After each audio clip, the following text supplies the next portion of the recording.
วงบ่อแก้วได้จัดกล่องประชุมปรึกษาหารือคนครัวเกี่ยวกับการกะเกียมยกระดับแผนกทหารสายแดนขึ้นเป็นห้องทหารสายแดน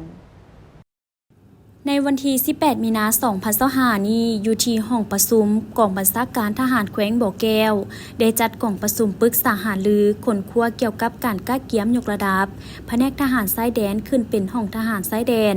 โดยการเป็นประธานของสหายพลจัตวาแป้นคำบุตรจันแพง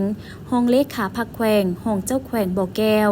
มีสหายพันเอกอัมพันธ์ไสยาสุบัติห้องผู้บัญชาการทหารสายแดนกระทรวงป้องกันประเทศสหายพันเอกท้องไขศรีญาราชหัวหน้าการทหารกองบัญชาการทหารแขวงบ่อแก้วมีคณะกองบัญชาการทหารสายแดนต่างหน้าจากกรมกำลังพลกรมเสนาพลาคณะภาคคณะบัญชาองค์การ5ห้องแผนกการที่เกี่ยวข้องเข้าร่วมห้องผู้บัญชาการทหารสายแดนกระทรวงป้องกันประเทศได้ให้ฮู้ว่าจุดประสงค์เพื่อสืบต่อปรับปรุงยกระดับกำลังทหารสายแดนอยู่ขั้นแขวงและขั้นภาคฐานฉะนั้นพวกเขาจะได้พร้อมกันปรึกษาหารือค้นคว้าให้ละเอียดภาวะวิสัยความพร้อมรอบด้านของกองบัญชาการทหารแขวง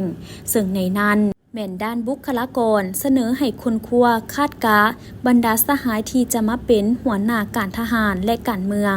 และห้องหัวหน้าห้องควบตำแหน่งหัวหน้าแผนกจำนวน5สหายห้องหัวหน้าการทหารควบหัวหน้าแผนกเสนาธิการห้องหัวหน้าการเมืองควบหัวหน้าแผนกการเมืองห้องหัวหน้าห้องควบหัวหน้าแผนกสืบข่าวห้องหัวหน้าห้องควบหัวหน้าแผนกพลาห้องหัวหน้าห้องควบหัวหน้าแผนกเทคนิคบรรดาสหายหัวหน้าแผนกห้องหัวหน้าแผนก6แผ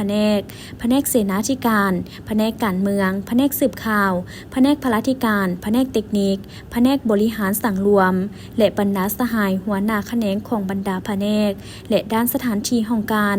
จากนั้นจะได้ค้นคว้าเกี่ยวกับสถานที่บ่อนเฮ็ดเวียกภายหลังที่ยกระดับขึ้นเป็นห้องแล้ว